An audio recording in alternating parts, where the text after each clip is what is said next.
अक्कलकोट तालुक्यात मुसळधार पावसानं अक्कलकोट गुलबर्गा राष्ट्रीय महामार्गावरील पूल हा पाण्याखाली नेला आहे। यामुळे किडसी शिरवळ या भागातील वाहतूक ठप्प झाली। अशात अक्कलकोटला येणारे आणि गाणगापूरकडे जाणारे प्रवासीही अडकून पडले।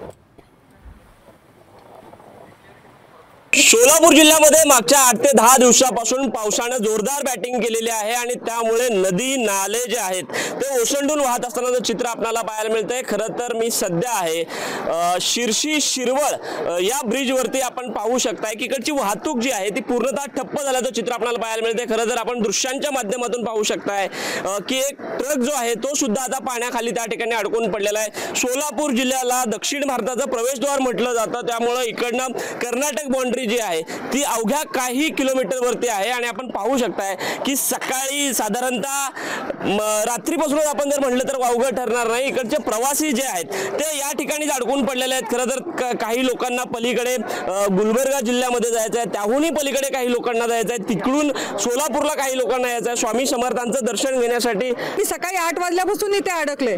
आम्हाला प्रशासन कोणी इथे चहा पाणी द्यायला आलेलं नाही। जो तो आपल्या जीवाला थांबला आणि इथे आमचं वागदेरी म्हणून गाव जवळ आहे। आमची गावाला परमेश्वर आराध्य देवताची पालखी आहे, त्यामुळे सगळे हे आमचे गाववाले जमलेले आहेत। आज सकाळी 8 वाजल्यापासून सगळे इथे अडकलेले आहेत, तर आम्हाला अशी इच्छा की आम्ही लवकरात लवकर आमच्या गावात पोहोचावं। विनंती आहे प्रशासनाला, जेणेकरून हे फुल झालं पाहिजे।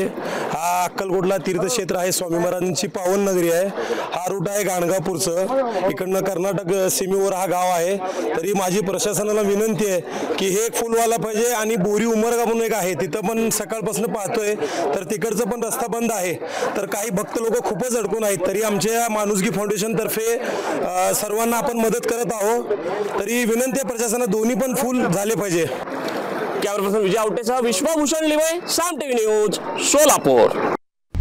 आता isakal.com आहे देशातील नंबर 1 ची मराठी न्यूज वेबसाईट।